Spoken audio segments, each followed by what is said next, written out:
coletor variável, né? O coletor variável não é nada novo, não, viu?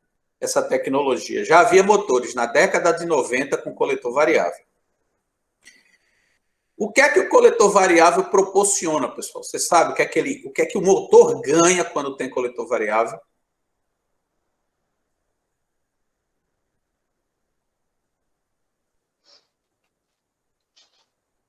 Ele tem uma diferença de, assim, ele tem um ganho de torque tanto na baixa como na alta. Seria isso? É isso que você ganha. Você ganha mais. Você pode ganhar torque ou ganhar potência. Ganhar potência. Tá? O torque ou potência, dependendo do regime de rotação do motor. Então, ele se baseia em quê? Vamos lá, para a gente entender de onde vem as coisas. Existe um fenômeno físico no motor chamado pulsação. O que é a pulsação? No momento que eu tenho a válvula de admissão aberta, o ar está entrando lá, claro. No momento que ela fecha, aquele ar que estava chegando, ele bate na válvula e volta. É o chamado golpe de Ariete. Existe uma determinada faixa de rotação do motor e torque que há uma coincidência daquele ar que bateu na válvula, bateu no coletor e tende a voltar para a válvula, com o ar que está chegando novo. Nessa raio de coincidência ali, se consegue um melhor enchimento do motor. É observado o seguinte, em regimes de rotação baixos e médios, é vantagem eu ter o fenômeno da pulsação em atuação. Quanto mais longo é o coletor, mais há o fenômeno da pulsação. Então, em regimes de rotação baixos e médios, se mantém o coletor mais longo. Em regimes de rotação mais elevada, o fenômeno da pulsação não é vantagem. Como ele não é vantagem, se coloca o coletor curto. E com isso eu faço o motor ter melhor desempenho de torque em baixas e médias rotações, que é quando ele mais precisa de torque. Eu trouxe aqui dois exemplos. O Tiguan, que faz o controle lá por meio de borboletas, e aí você tem um potenciômetro de monitoramento, e o e-Torque Evo, né, que é usado nos carros da Fiat Toro, usa em Renegade e tal. Né? Esse e-Torque Evo, ele trabalha por meio de um acionamento elétrico, conforme vocês estão vendo aí, ó, de um dispositivo que vai fazer a abertura de um conjunto de válvulas que poderá deixar o caminho mais longo ou mais curto para o ar passar. Vou passar a seta. Caminho mais longo. Caminho mais curto. Vai decidir isso é a central de gerenciamento motor. E com isso se trabalha o motor para ele ter mais força em arrancada, principalmente. Que é quando o motor mais precisa ter torque, é na arrancada. É um artifício que as montadoras utilizam para fazer o motor ter mais rendimento. Então, já dá para perceber que se o coletor variável falhar, eu vou ter menos rendimento desse motor na arrancada. Ele vai arrancar com mais dificuldade. Então, já dá para começar a verificar, pensar em avaliar como é que está o coletor variável do veículo. Tá certo? Então, ele é usado nessa condição. Ficou claro para todo mundo? Sim. Ah, beleza. Sim. Então, qualquer um que tenha coletor variável, independente da marca, modelo do motor, ele vai ter essa função aí, tá? Melhorar o rendimento do carro em baixas rotações, médias rotações, que é quando eu preciso de mais torque, tá? Variador de fase é outra tecnologia que entra nesse sistema. Para falar de variador de fase, é preciso falar de cruzamento de válvulas. Cruzamento de válvulas. O que seria o cruzamento de válvulas, né? Alguém aí me ajuda, pessoal, para eu não falar tanto o que é o cruzamento de válvulas?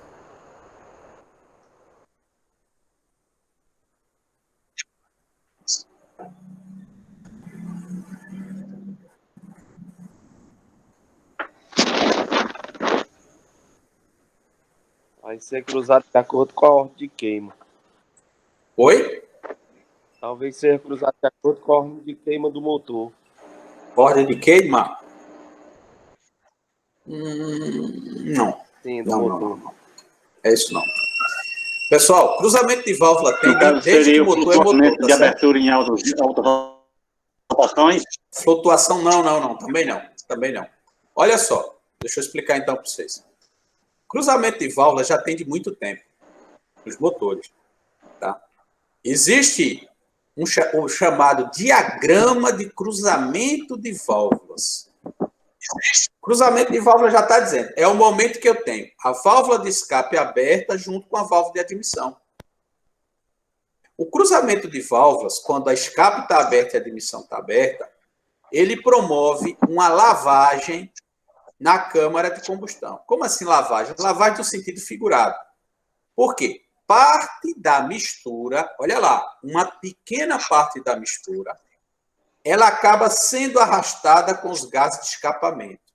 E isso promove uma redução da temperatura na câmara de combustão. Melhora a temperatura, regula a temperatura na câmara de combustão. Isso melhora o rendimento do motor. Tá? Só que aí tem um detalhe importante. Quando uma parte da mistura, que é pequena, é uma pequena fração, ela é levada pelo gás de escapamento, isso aumenta a emissão de poluentes.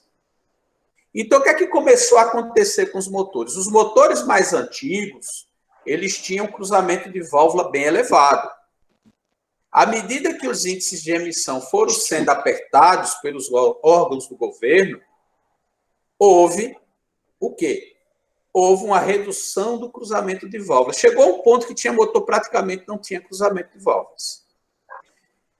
Esse cruzamento de válvula, como eu falei, melhora o rendimento do motor, só que não poderia existir. E aí, o que é que as montadoras fizeram? Caramba, eu tenho que dar um jeito de ter cruzamento de válvulas quando necessário for. E aí vem um detalhe importante. Emissão de poluentes é medida com carro em marcha lenta. Mas por que em marcha lenta? É quando o carro está poluindo, ele está gastando combustível e não está produzindo trabalho útil. Então, como a emissão é medida em marcha lenta, se criou o seguinte artifício. Fora da marcha lenta eu posso ter cruzamento de válvulas, na marcha lenta eu diminuo ou elimino, depende do motor, o cruzamento de válvulas. E aí surge o variador de fase, componente que surgiu no Brasil na década de 90.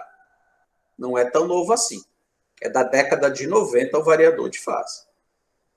Está se tornando mais popular para alguns agora, mas já teve vários motores com variador de fase antes. Tá certo? Então, a função dele é permitir ou não cruzamento de válvulas. E quando há cruzamento de válvulas, dependendo da situação, eu melhoro o rendimento desse motor. Entenderam a questão do cruzamento de válvulas?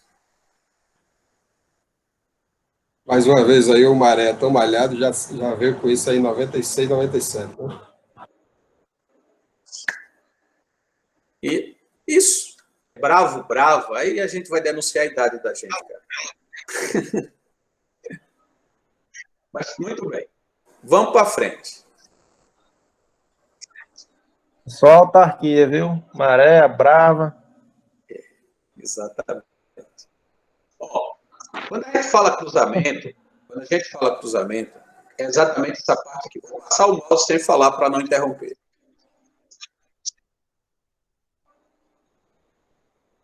É o momento em que eu tenho a válvula de admissão abrindo ainda com a válvula de escape aberta.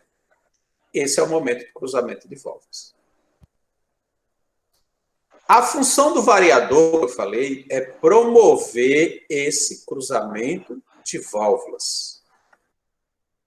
Então, esse variador, ele vai agir aqui. No eixo de comando de válvulas. Para isso, o eixo de comando que eu estou colocando a seta,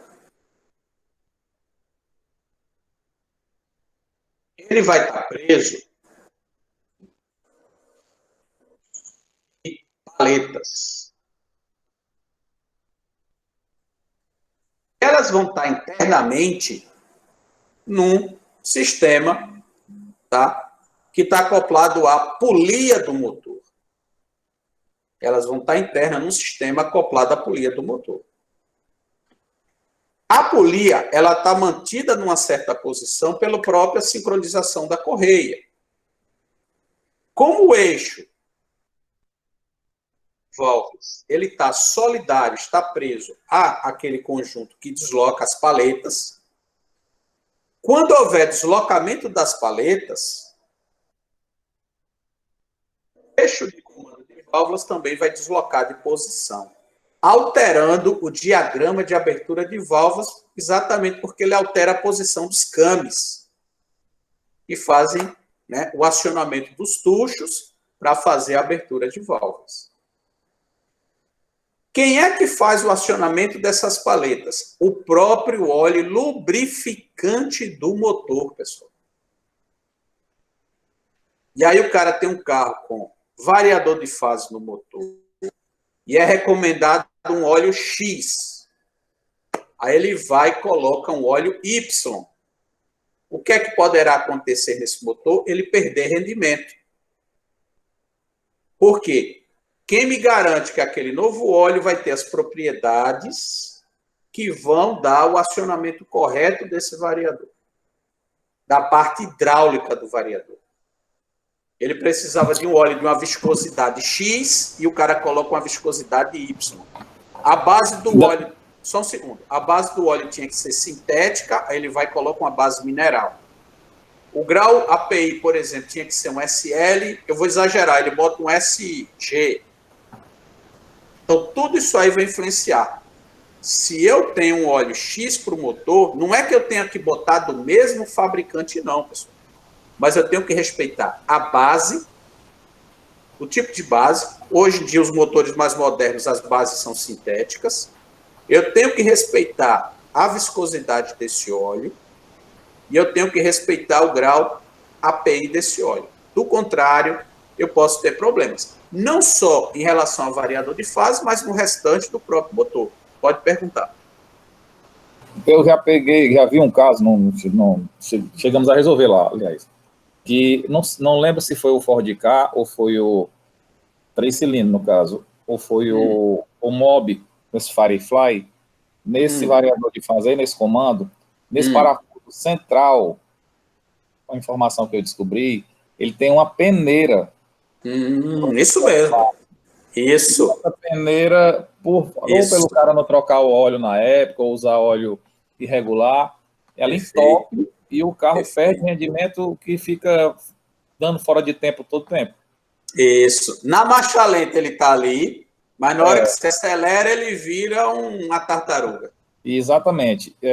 Uma micro peneira fica por trás desse parafuso central aí do comando. Isso. Não lembro se foi no Ford Ka, mas acho que foi no Firefly, no da Fiat, no Mob.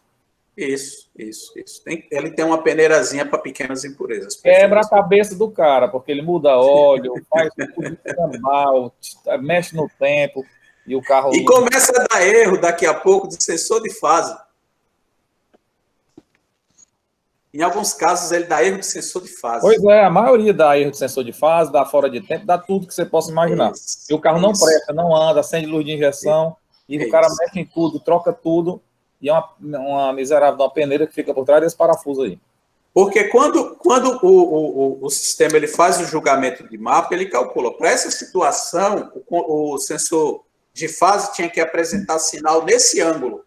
E não apresenta. Como não apresenta, ele começa a dar erro de plausibilidade. Aí acende luz espia e dá erro de sensor de fase. Aí não é...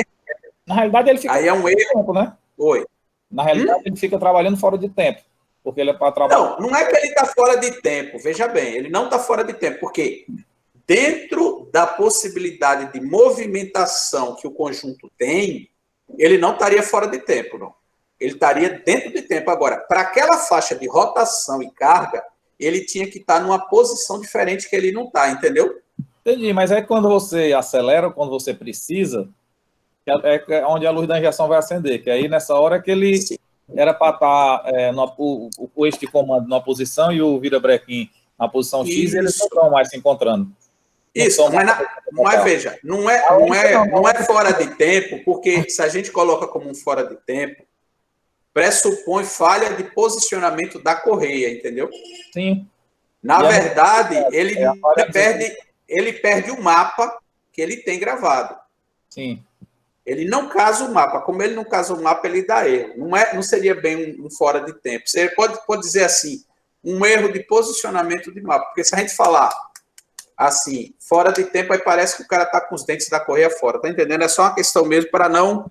Porque entendi, se a gente fala fora de tempo, alguns vão achar em alguma outra situação sim, que é correia. Como se a correia estivesse montada com os dentes fora. Exatamente. Para controlar o variador, aí você vai ter uma eletroválvula, que é essa aqui, ó, eu coloquei a seta agora. Então, ela vai ter uma bobina que aciona um êmbolo. Esse êmbolo vai dosar a possibilidade de o óleo ir para uma câmara ou outra a partir da linha de pressão. Então, por meio do movimento dessa válvula, eu consigo fazer o conjunto deslocar horário, anti-horário ou se manter parado numa certa posição. Então, observe essa próxima figura que está mostrando a ligação da eletroválvula, que eu coloquei a seta agora, com o conjunto que está preso lá na polia e eixo comando de válvulas. E ele vai ativar câmaras, emitindo enchimento de óleo para sentido horário, anti-horário ficar parado. Aqui eu tenho um exemplo de um cabeçote de veículo GM, de um motor GM. Observem que eu tenho aqui, ó, variador de fase na admissão e variador de fase no escape. A cada um deles, eu tenho o respectivo sensor de fase. Tá vendo aí? Eu peguei um desse aí e não cruza. No cruza, isso. Então, você vai ter para cada variador, evidentemente, eu tenho um sensor de fase lá. Esse sensor de fase é do tipo Hall. Então, ele é um sensor alimentado. Ele é alimentado com 5 volts. Então, ele vai ter positivo 5, negativo sinal de saída. Para os dois. Tá? Então, o sinal que ele gera, o posicionamento da onda quadrada que ele gera, em relação ao sinal que vai para a central, vai depender do acionamento da válvula. Portanto, quando a válvula é ativada eletricamente, tem que acompanhar isso a variação do comando. Essa variação do comando irá provocar uma variação no sinal, em termos de posicionamento do sinal. Portanto, quando aquela peneira lá que você pegou estava obstruída, a vazão de óleo ficava prejudicada, logo o comando não deslocava a quantidade necessária para aquela rotação e torque, fazendo com que o sensor de fase não indicasse a variação na posição do sinal. Consequentemente, a central dava que estava dando erro do sensor de fase, quando, na verdade, a falha era da pressão do óleo lubrificante. Tá? Então, atenção a esse detalhe aí que é importante. Esse sensor, ou melhor, esse atuador, a válvula atuadora, ela é ativada por meio de onda quadrada. Aqui, ó, sinal PWM. Frequência fixa, largura do sinal variável.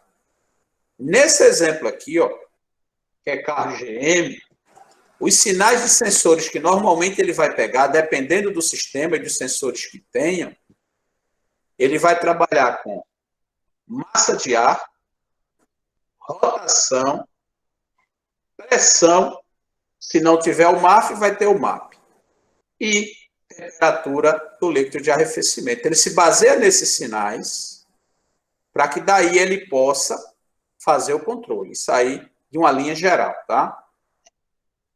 Esse controle está sendo mostrado aqui quadro a quadro para vocês. Aqui eu estou mostrando uma visão em corte da válvula, da eletroválvula, onde é possível ver que, dependendo da tensão de alimentação, ela vai ativar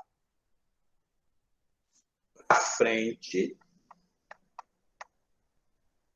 uma válvula carretel, fazendo exatamente o direcionamento do fluxo do óleo, que poderá levar horário, anti-horário ou manter parado.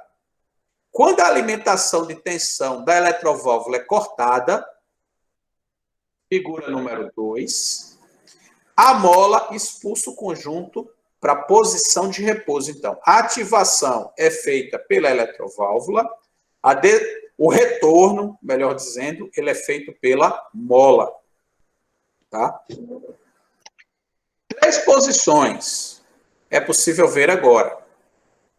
Para o sentido horário, há um direcionamento do fluxo de óleo pela eletroválvula conforme a primeira figura. Observa que a linha azul é a linha de pressão. Nesse caso, ela está enchendo de óleo esse lado da câmara, que é o lado azul, enquanto que o lado vermelho ele está esvaziando, ele está para retorno.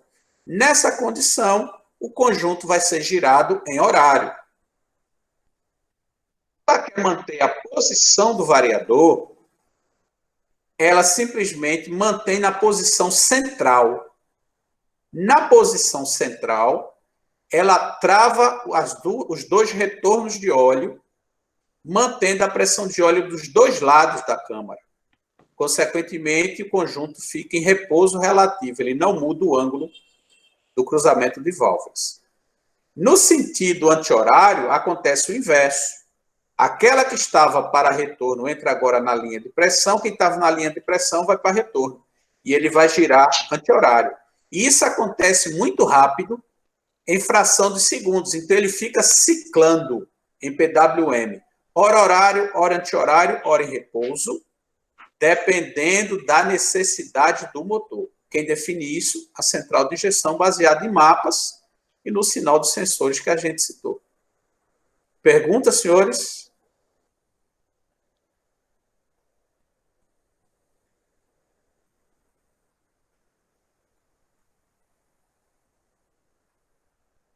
Não.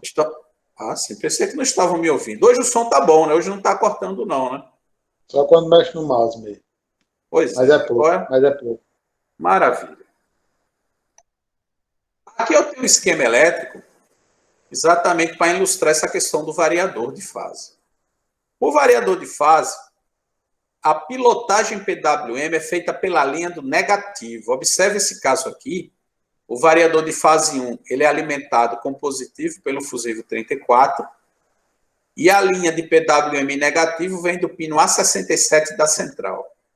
Enquanto que o variador 2 é o pino A71 levando o PWM, enquanto que o 1 também é alimentado pelo fusível F34.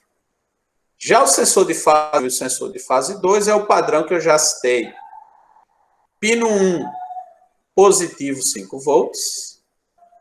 Pino 2, você tem negativo. E pino 3, ele está indicando aqui o sinal de saída, que é um sinal em onda quadrada, né, com larguras diferentes, exatamente para que esse sinal também seja usado junto com o sinal de rotação para a sincronização do motor, né, para ver a questão da sequência, queima e abertura de válvulas. Aqui eu tenho um sinal que nós capturamos durante um curso, exatamente de um variador, pegamos um carro com variador só, num conjunto, né, variador único, no qual a parte de baixo é o sinal PWM do variador, e a parte de cima ela é o sinal do sensor de fase. Como estava na hora da aceleração que bateu a foto, pode observar que tem uma borrada aqui, ó, que é exatamente a diferença de largura do sinal. Tá? Mas aí você, com o osciloscópio, você consegue verificar. Qual seria o teste prático? Coloca o osciloscópio na entrada da eletroválvula lá, do comando. Coloco o osciloscópio no sinal de saída do sensor de fase. Na hora que eu acelerar o veículo, eu vou observar que haverá mudança na largura do sinal do variador, acompanhado de um deslocamento do sinal do sensor de fase. Se não houvesse deslocamento, é sinal de que não está havendo atuação hidráulica do comando. Elétrica está indo o sinal, mas não está havendo atuação hidráulica. E, consequentemente, vai dar aquele problema que a gente citou, que o colega passou para a gente a vivência dele, que o carro começa a perder rendimento fora de marcha lenta. Na hora que eu chegou o carro, perdeu o rendimento em marcha lenta, faça esse teste. Osciloscópio na entrada de sinal, osciloscópio no sinal do sensor. Acelerei, tem que haver resposta do outro lado. Se não houver, já sei que eu tenho algum problema hidráulico lá a ser resolvido, que pode ser a peneirinha que entupiu. Né? Aquecedor de partida frio. Os motores mais atuais, eles não têm mais o famoso tanque de gasolina, que tantas dores de cabeça causam, né, gente? O tanquinho de partida frio.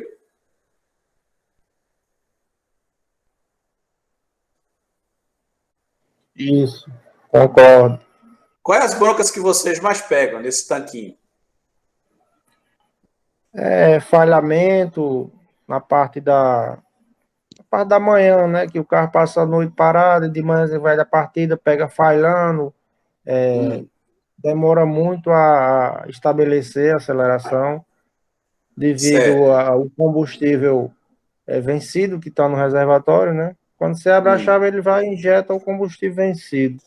Então a pessoa vai até a gente e diz que o carro está falhando. Só que a gente olha lá, acelera e o carro não está falhando. Aí fica com aquele problema. Não, mas quando ele está frio, ele falha. Aí primeiro a gente vai ter que fazer o teste de quê? Desligar o partida frio para ver se ele faz quando está frio. Como ligar de manhã, né? Entendi. Pessoal, então veja. Com esse sistema atual de aquecedor da partida frio, você deixa de ter esse problema. Porque o que é que ele vai fazer? Ele vai aquecer o combustível antes de ser admitido pelo motor durante a fase fria do motor. Porque qual é a grande questão? Quando eu tenho teor de álcool elevado no combustível, o álcool ele é mais difícil de vaporizar, porque o que pega fogo é o vapor. Na fase fria, ele é mais denso, mais pesado. Então, é mais difícil de vaporizar na fase fria. Então, quando o camarada usa o tanquinho lá de partida fria, ele injeta a gasolina, faz o carro pegar e o álcool vai junto, já aquece ali e vai-se embora. Com esse sistema, o que eu faço agora é aqueço o combustível para ele atingir uma determinada temperatura de trabalho. Só que o parâmetro para isso é, eu tenho que ter mais de 70% de etanol no tanque, isso é visto pelo AF, eu tenho que ter uma temperatura aí na faixa de 16 graus ou menos, isso para usar os aquecedores. Então, basicamente, na nossa região, o aquecedor não vai ser usado, mas vamos entender como ele funciona de qualquer forma, porque, de repente, a gente pode pegar algum problema no aquecedor dando erro e tem que entender como funciona. Então, quando eu tiver essas duas situações que eu citei, abrir a chave ou abrir a porta do carro, o sistema de aquecimento entra em ação. E ele é muito rápido, gente. É coisa de segundos. Quem já teve um Chevette sabe como é. Pronto. É coisa de segundos para que ele aqueça. Então, ele trabalha com a corrente elevada. Existem 3 sistemas que são usados nesse sistema de aquecedor. O primeiro é esse que está aqui na foto. 1, 2. Eu tenho 2 resistores que são colocados nas extremidades da flauta. E aí, eles vão ser comandados por uma central de comando para rapidamente aquecer o combustível.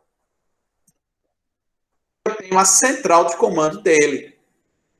Observa que ela vai ter as saídas para os dois resistores que vão estar lá, que são os haters que eles estão colocando aí.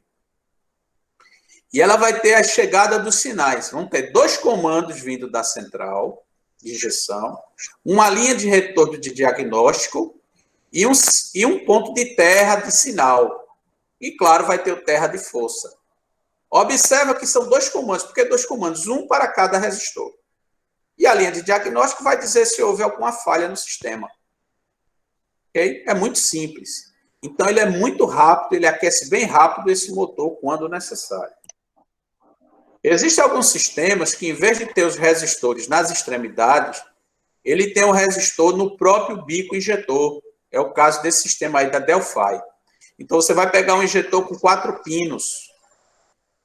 2 é comando do injetor e 2 é comando do aquecedor. Vai ter uma central de comando da mesma forma, só que o resistor está incorporado ao injetor. Isso torna o injetor mais caro e mais suscetível a falhas, né? E o terceiro sistema, eu tenho o aquecedor separado, individual para cada câmara de combustão. Então, observa número 2, que são os aquecedores, igualzinho você tem no carro a diesel. As velas de aquecimento. Para cada câmara, eu vou ter um aquecedor. Da mesma forma, ele vai ter uma centralina de comando. É o exemplo que eu estou dando aí. Ó. Observa como a corrente é alta, pessoal. A corrente inicial, ó, certo, 160 amperes durante 1 segundo. Então, cheguei lá no motor, houve necessidade de ativar o aquecedor. No início do funcionamento, na primeira ativação, ele bate 160 amperes em 1 segundo. Depois, ele vai para 90 amperes. Isso é muito rápido, é fração de segundos. Eu abri a chave, ele bateu 190, depois ele vai cair. Tá? Então, observa que eu vou ter a saída da bateria para a central de comando, é um cabo de 6 milímetros quadrados, só para vocês terem uma ideia.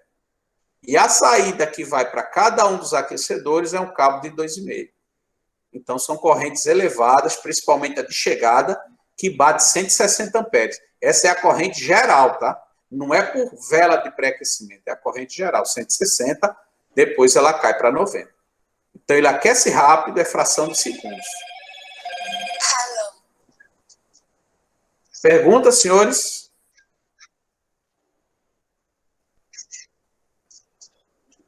Não. Ok. Não. E aí chegamos à sonda lambda. Por que vamos falar de sonda lambda? Só um, Ademir. Pois não, por favor. pois não. Se eu quiser eliminar esse reservatório de partida frio, como a gente mora no Nordeste, que é quente o suficiente para deixar o combustível na temperatura exata, tem algum problema? Veja bem, você pode ficar gerando uma falha na central.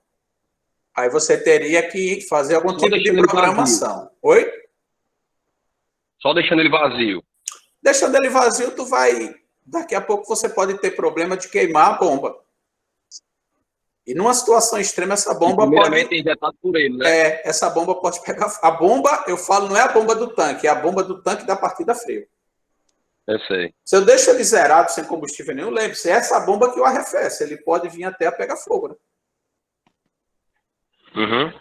Entendeu? Então, e geralmente esse partida frio é mais usado no sul, né? Isso. Clima frio. Isso, mas a questão é, para você eliminar, eu teria que ir na central e desabilitar através do software. Isso. Aí entra em ação nossos amigos que mexem com essa parte aí para desabilitar software. Só que tudo é aquela história. Eu mexo numa coisa, vai respingar em outra, entendeu? Ok. E aí tem que pesar na balança. Voltando então para a questão da sonda, por que estamos tratando aqui de sonda? Porque a gente vai conversar daqui a pouquinho sobre sonda banda larga. Mas para eu chegar na sonda banda larga, eu tenho que falar das sondas convencionais.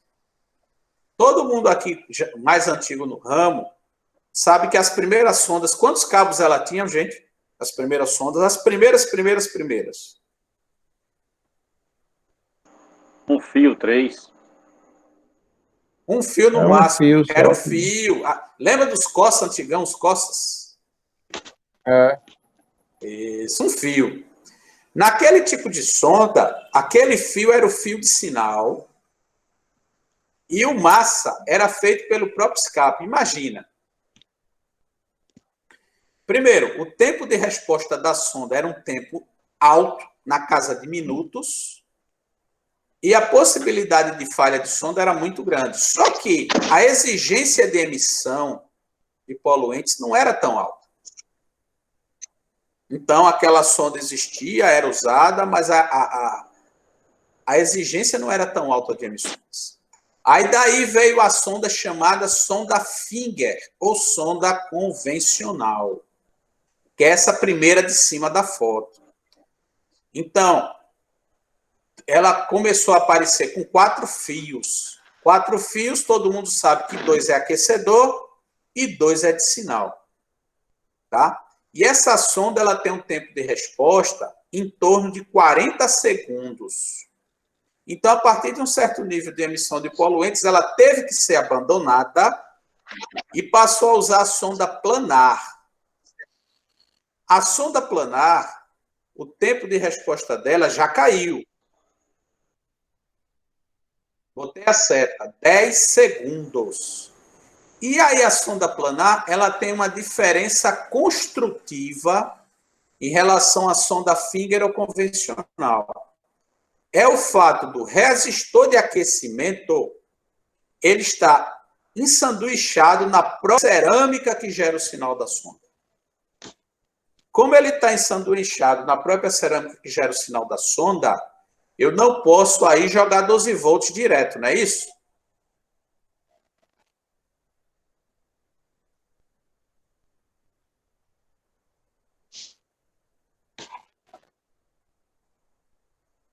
Se eu jogar 12 volts direto, eu vou estourar a cerâmica.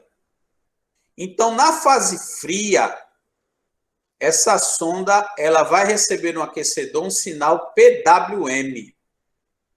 Então, ela vai ter um positivo direto no aquecedor e um sinal PWM que é enviado pela central de injeção. Com isso, ela tem um aquecimento controlado, evitando que a cerâmica venha a trincar.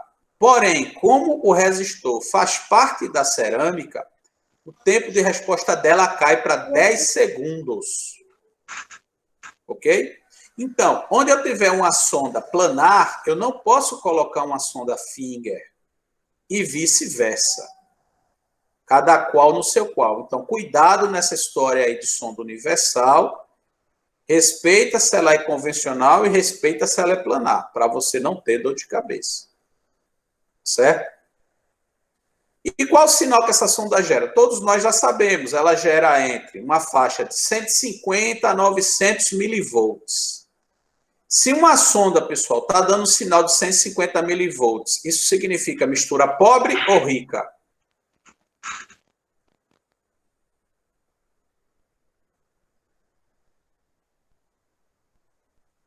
...150 milivolts, é mistura pobre ou rica? A mistura pobre. Pobre. Mistura pobre, perfeito. 900, portanto, que é o limite máximo, é a mistura super rica. E no meio do caminho é 450 milivolts, que aí seria a mistura ideal. Mas, na verdade, nós sabemos, todos nós sabemos aqui, que a sonda ela fica ciclando entre pobre e rica, portanto, variando o valor de tensão. Uma sonda em boas condições, na hora que ela está plenamente aquecida, o sinal dela vai flutuar entre pobre e rico, e isso eu posso acompanhar com multímetro sem problema nenhum. Agora, se eu quero saber se o aquecedor está trabalhando correto, se o sinal está chegando o sinal PWM, aí eu já vou usar o multímetro em duct cycle, para que eu tenha certeza que ele está recebendo o sinal variável em duct cycle. Mas só que a sonda planar hoje já vai ficando para trás. Por quê? Necessita-se de um tempo de resposta de sonda menor ainda do que 10 segundos. Porque pela exigência de poluição, o carro começou a funcionar, já tem que controlar emissões. E aí entra em ação a sonda banda larga, que foi criada pela Bosch, tá? Coisa de uns 10 anos atrás. A sonda banda larga ela tem 6 fios. E o tempo de resposta dela é menor que 10 segundos. Como é que ela consegue um tempo de resposta mais baixo? Ela é uma sonda mais sensível. Ela tem duas coisas importantes. O tempo de resposta é mais baixo e ela é uma sonda mais sensível. Então, ela consegue perceber variações de mistura maiores que a sonda planar e, mais ainda, evidentemente, que a sonda Finger. Então, ela é uma sonda de sensibilidade maior. E ela vai trabalhar baseada em variação de corrente elétrica. Então, ela consegue ter um tempo de resposta melhor em relação à sonda convencional. Tá? Só que esse tipo de sonda, tá? Eletronicamente, ele vai vir casado, isso já está dentro da central eletrônica, ele vai vir casado com um circuito integrado próprio para essa sonda, lá dentro da central. E essa sonda ela é calibrada de fábrica. Então, aqui não tem essa história de sonda universal, não, tá? Isso morreu com essa sonda de banda larga, porque ela é pré-calibrada de fábrica. Existe um resistor de calibração para essa sonda que não permite arrumadinho. Tá certo? Vamos entender como ela funciona. Ela vai ter, do mesmo jeito, uma câmara de medição, onde vai estar os gases de escape. Passei a seta, onde entrariam os gases de escape para a câmara de medição. Do outro lado, ela também vai ter o oxigênio que vem do ar externo, igualzinho à sonda tradicional. Até aí nada de novo. Pela diferença de oxigênio no gás de escape com o oxigênio do ar externo, ela também vai gerar um sinal. Mas a partir daqui, as mudanças vão acontecer. O sinal que é gerado numa sonda convencional, ele fica flutuando, correto?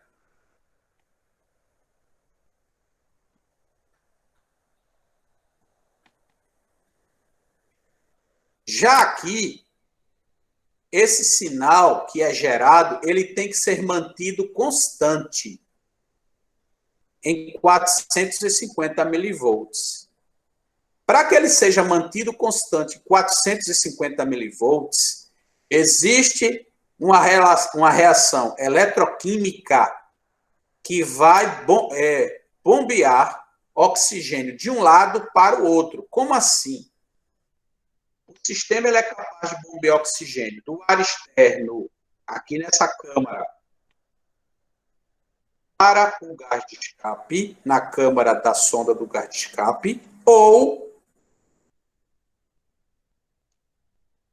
do lado aqui do gás de escape, para o ar externo da outra câmara. Esse bombeamento ele é feito fazendo variar a corrente elétrica, tá? Que é para manter constante aqueles 450 milivolts. Então, o que provoca a variação é a variação de corrente. Com esse sistema, a sonda ela consegue ser mais sensível às variações de gás de escape. Então, veja. Exemplo, né? Exemplo de gases ricos. A célula de bombeamento tira uma quantidade de oxigênio da câmara de medição e libera para fora com uma corrente de bombeamento positiva.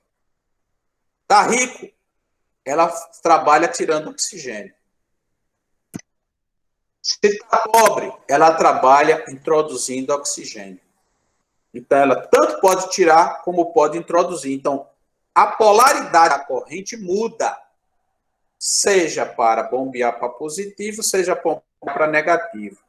Essa variação de corrente é o que a central de medição, lá na central de injeção, vai tomar como parâmetro para saber como é que está a mistura, já que aquela tensão gerada tem que ficar mantida em 450 milivolts. Então, observe aqui o gráfico. O primeiro gráfico é de uma sonda convencional, tradicional. Como a gente falou, flutua a tensão entre 150 e 1000 milivolts, 900 milivolts.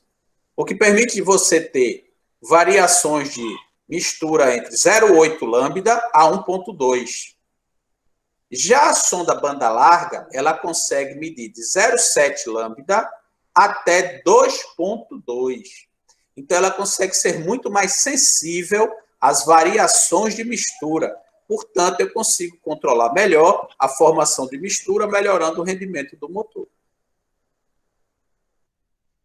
Aqui eu tenho a ligação elétrica do conjunto.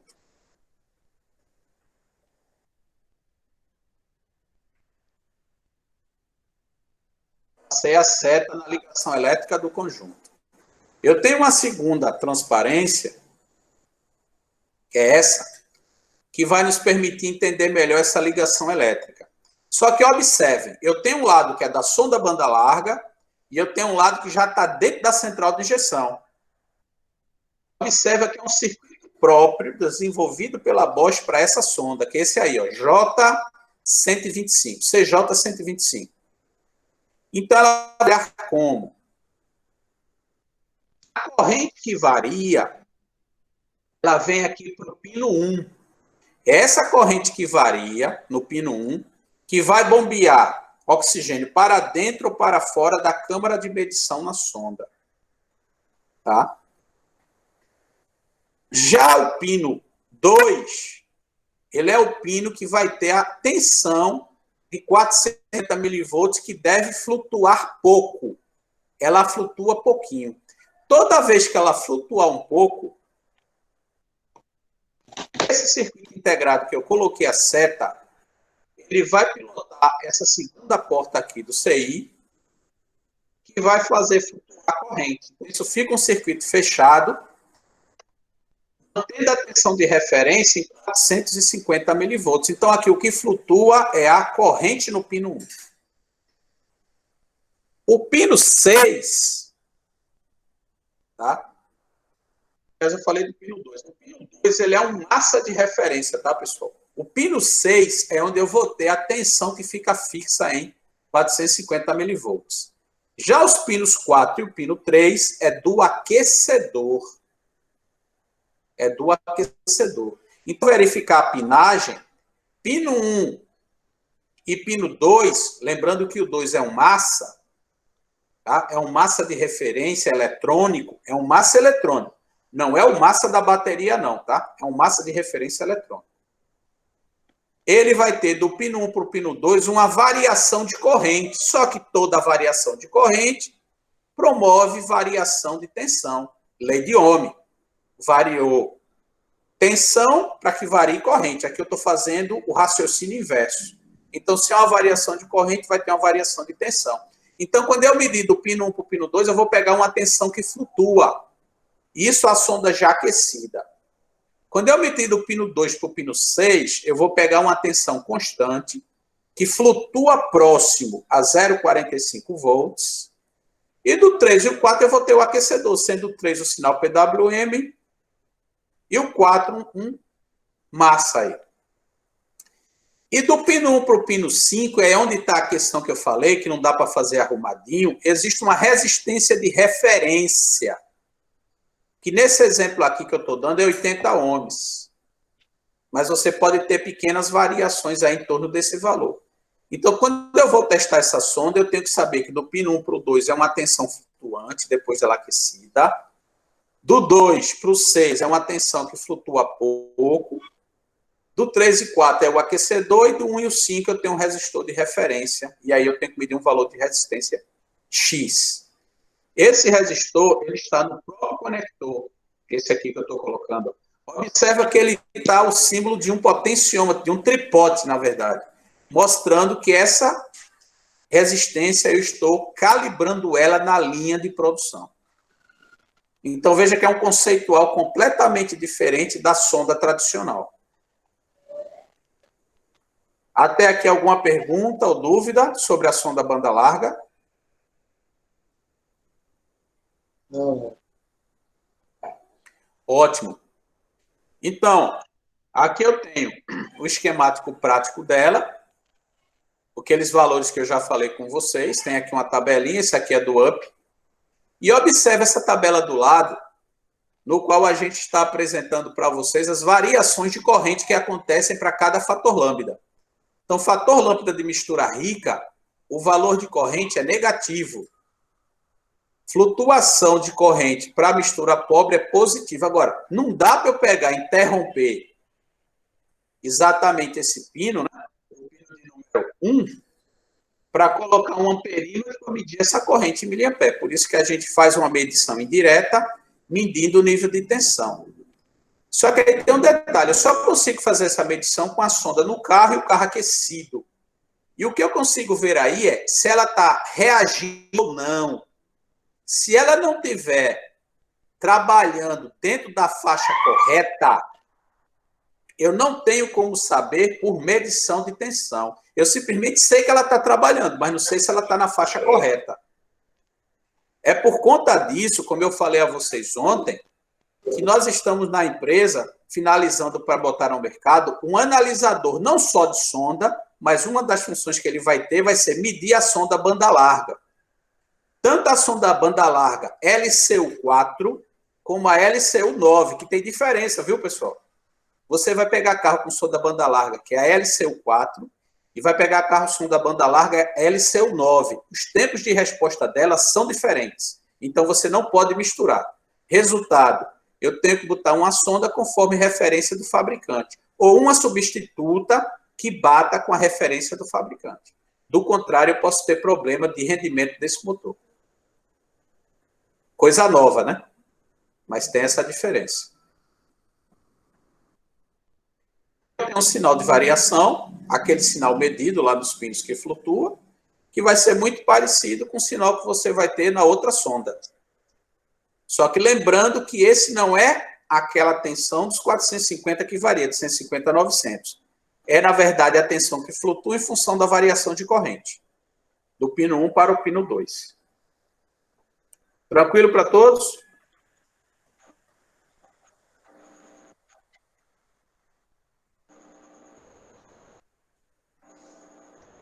Sim. Essa parte final aqui, gente, ela comenta sobre a questão da substituição dos componentes na hora que eu vou fazer manutenção nos eletroinjetores, né? Tiro ele, preciso fazer limpeza, preciso testar leque, testar estanqueidade, e ele mostra aqui, primeiro o conjunto que é substituído, isso aqui vocês vão receber, vocês podem ler. Eu não vou ficar lendo esse manual aqui, tá? Aqui ele mostra as ferramentas, a ferramenta A e B é a ferramenta de extração dos eletroinjetores, dos bicos injetores, e a ferramenta C é para colocação da nova junta de vedação no bico do eletroinjetor. Essa junta de número 1, que a gente está mostrando aqui, que ela é de Teflon. Já viu que você tem que ter essas ferramentas para trabalhar com injeção direta, né? Eu aqui deixei em destaque, em vermelho, essa informação que a gente julga importante. As extrações de montagens devem ser efetuadas com motor frio. O circuito de combustível de alta pressão tem de estar despressurizado, obviamente. Tá? E, claro, eu tenho que esperar esse motor parar, mas, principalmente, a extração do eletroinjetor, ele frio. Despressurizar a linha, o passo a passo está aqui, ele mostra, inclusive, a ferramenta tirando, né, o eletroinjetor. E nessa próxima ele mostra a ferramenta tendo a inserção, uma que faz a inserção e outra que faz a acomodação, foto do meio e foto de baixo. Agora um ponto importante, que eu grifei aqui. Uma vez substituída a junta de Teflon do injetor, o injetor HDEV tem de ser instalado nos 5 minutos seguintes, para evitar que a junta da câmara de combustão alargue novamente, ou seja, que ela alargue. Porque quando eu boto a ferramenta que comprime, eu tenho que rapidamente, em 5 minutos, botar lá. Porque senão, quando ela largar, que ela fizer a reação que ela largar, eu teria que botar uma nova junta. Aqui ele fala de alguns ensaios para os senhores, que vocês também podem ler. Medição de resistência do bico injetor, quanto deve dar. Medição de isolação do bico injetor, que é muito parecido com a questão do diesel.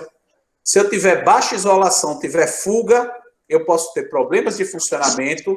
Aí, na hora que eu for medir o sinal do injetor, aquele sinal peak and hold, eu vou ver que o sinal vai estar deformado. Pode ser fuga, por baixa resistência de isolação. Ele aqui explica como medir. Aqui ele mostra o sinal, os valores que tem que dar para os senhores, que a gente já comentou ontem.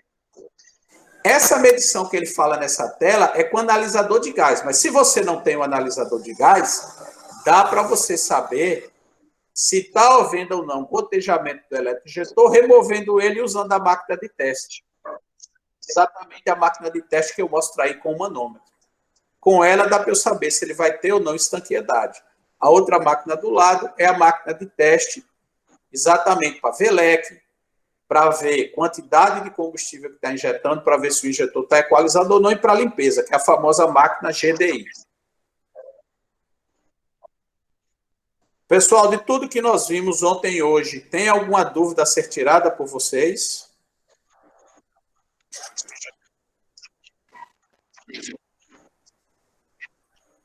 Eu não tenho nada. Tá certo. Então, tá aí meu contato, tá certo? E tá aí meu e-mail que vai ser passado para vocês depois.